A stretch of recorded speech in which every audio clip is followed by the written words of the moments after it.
Alright folks, so before we begin, we have about a day to get me here.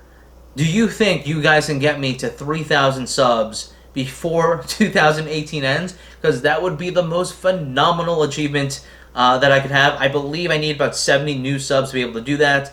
So if you are so inclined, hit the subscribe button below just to put a smile on my face and make my 2018 end with a bang. If not, I still love you, but I really wish you would have hit the subscribe button.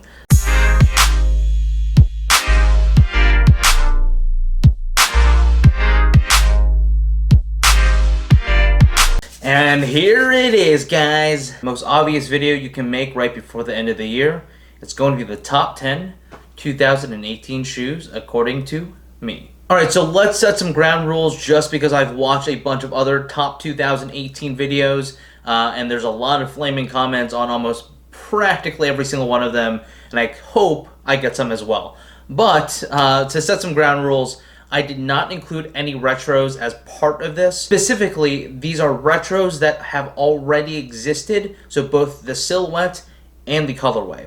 So ones that would have made this list but didn't because I'm setting ground rules to not include retros is the Air Max 1 Aqua in the OG, the Air Max 180 in Ultramarine, the Air Jordan 11 Concord, the Black Cement 3, among several others that I absolutely love but are not included in this list. I'm focusing on either new silhouettes or completely new colorways or collaborations that didn't exist in the past.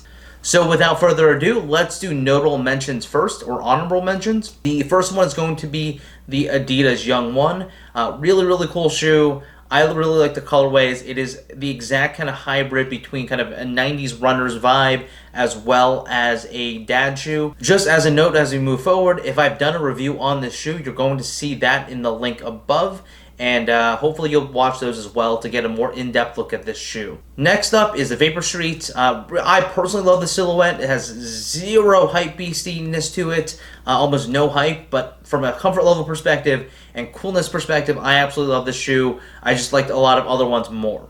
Kind of falling in the same realm is the Epic React. I actually think this is probably the 1 to 3 most comfortable shoes that I own, but from a top level perspective, from a design, from a comfort, from everything that you want from a best-in-class shoe, I think it just kind of falls in the middle. It does what it does. It's a great runner, but it's not going to be on my top 10 list.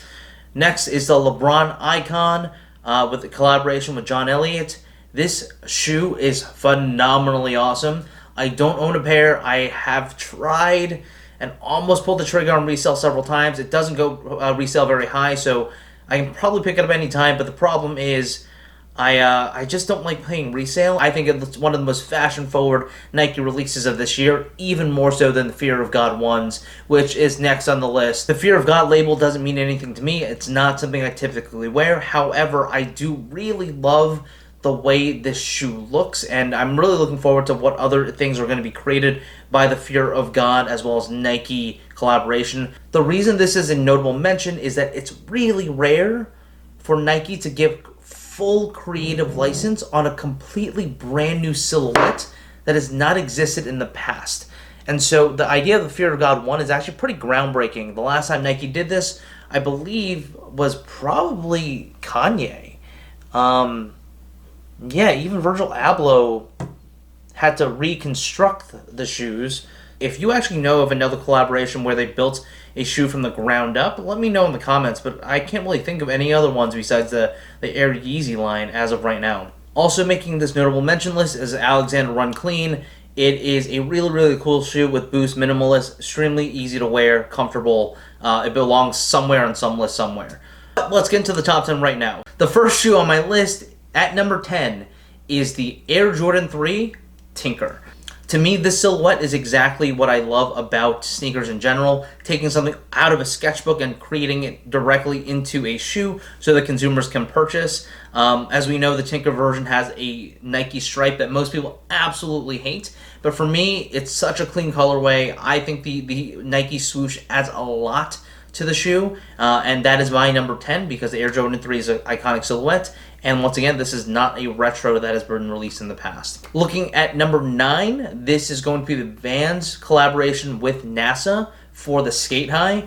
I did not expect to love this shoe so much when I first ordered it, but it has everything that you would want in a shoe that makes a collaboration special, but has still the cues of the original shoe still in it. And just looking at the other shoes in this collaboration with the orange and white lows, as well as the black skate high, Vans doesn't usually appear on my list, but I really, really do love this collaboration, and I definitely think it belongs as one of the top shoes of the year.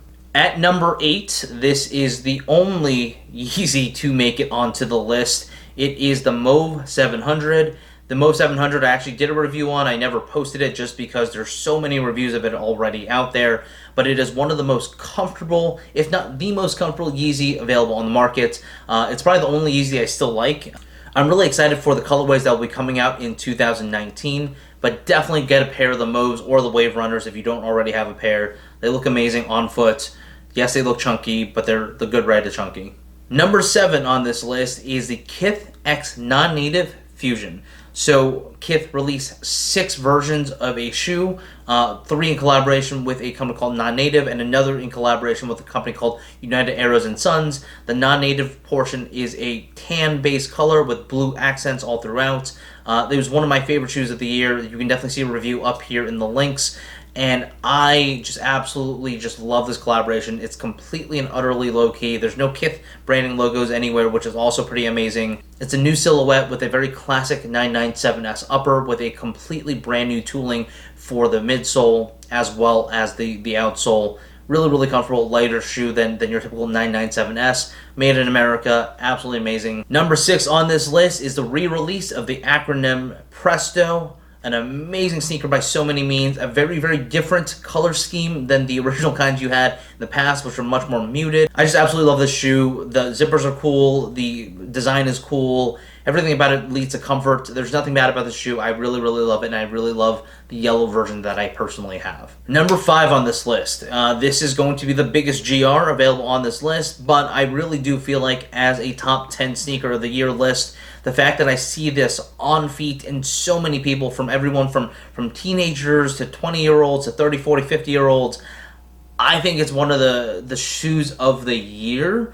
When it comes down to general sneaker releases, it has been a phenomenal success for Nike in terms of just how many people are wearing this in so many different colors. They really made this shoe have a very, very expansive means to try different colorways and experiment with different colors.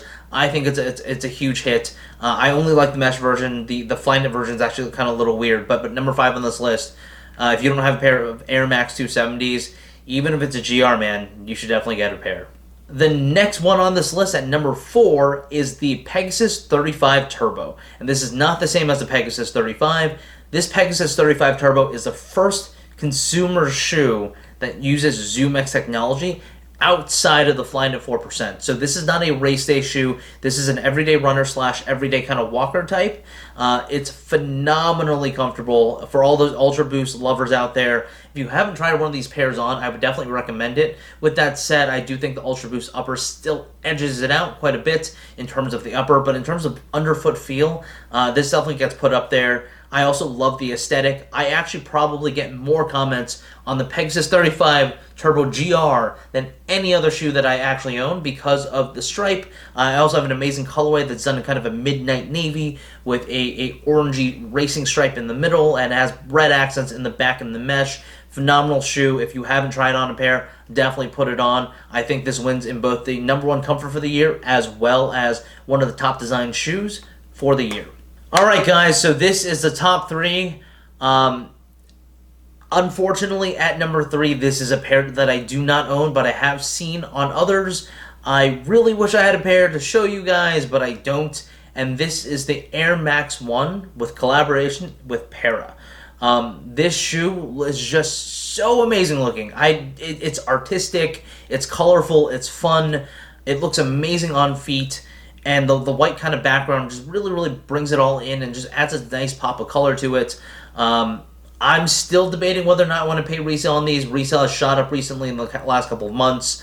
So I'm not sure where I'm going to go. But no matter what, I still think this belongs at number 3. Air Max 1 is one of the top silhouettes of all time. We can probably all agree on that, but this Para Edition just really takes it up a notch. In addition to that, you can see the Spiridon, which is actually the cop that I might go after just because I actually don't have a pair of Spiridons. Next up at number 2, it's the Element 87. For many people, the Sail colorway is the shoe of the year. I don't necessarily agree with that, but it is still one of the top on my list. And the reason this is on the top of my list has a lot less to do with its comfort, but has a lot to do with its design cues as well as kind of its things that it brings to the table that hasn't been done before. Nike's been pushing pretty substantially the idea of a translucent upper, but this really takes a translucent upper and makes it the cornerstone of the shoe, as opposed to just a piece of material. The way it's constructed, it looks completely deconstructed. You can see through it on purpose. There's a lot of kind of different tapings and hyperfuse all throughout the shoe. The design cues are absolutely insane, and you're starting to see a lot of the design cues the same way Nike took a lot of the 10 and put it into a lot of GR-based shoes like the Rebel and several others. You can see this shoe is going to be the direction that Nike is going after over the next several years, and you're starting to see cues of that in the Element 55, as well as many other shoes that have this kind of translucent base upper, but also this React outsole and midsole that's relatively minimalistic, and it has a lot of runner looks to it, but it's a completely lifestyle shoe. So there's a lot of really cool elements to it. The undercover collab that they did is phenomenally awesome. I really love the colorways there, but the GR colorways, or kind of the GR based colorways, are still an amazing design cue. And on top of that, the bottom underfoot feel is phenomenal. This is almost, I feel like, a cop-out pick for number 1. But I really do feel from the bottom of my visceral heart that this was the best designed shoe of the year. It had a story behind it, which was a little awesome. Not the best story, but a good story. It's just so different than what was available in the marketplace. These hybrid-based shoes are really cool in that they combine an upper of one shoe and the bottom and outsole as well as midsole of another. So this really started a trend, I think, throughout 2018 that we're probably going to see throughout 2019. You also, number 7 on the list was the X NonNatives, which did something very similar by attaching a very traditional 997S upper with a completely new tooling. But obviously the shoe that I'm talking about is the Air Max 1/97 in collaboration with Saul Witherspoon that released during Nike's Air Max Day in 2018. This shoe has a completely crazy done upper with corduroy of so many different colors. Like who the hell puts yellow with pink and a hunter green and a blue all together into one shoe?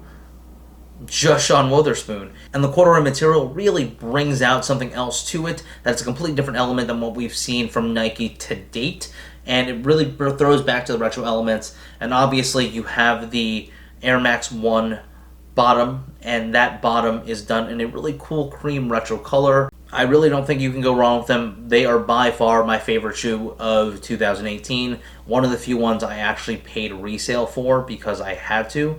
I just had to have them, and so they are phenomenally amazing. If you are looking in the market for a pair, remember to size down at least half a size. They run pretty big. But that's it, guys. That is my top 10 as well as honorable mentions for 2018. Is there anything on the list that you think that I missed? Definitely let me know. Is there anything on this list that you absolutely disagree with? Also put that in the comments below.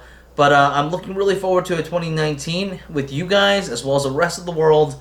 Thank you so much for watching for this year, and Happy New Year, and I wish you all well. This is Lawrence again. Peace.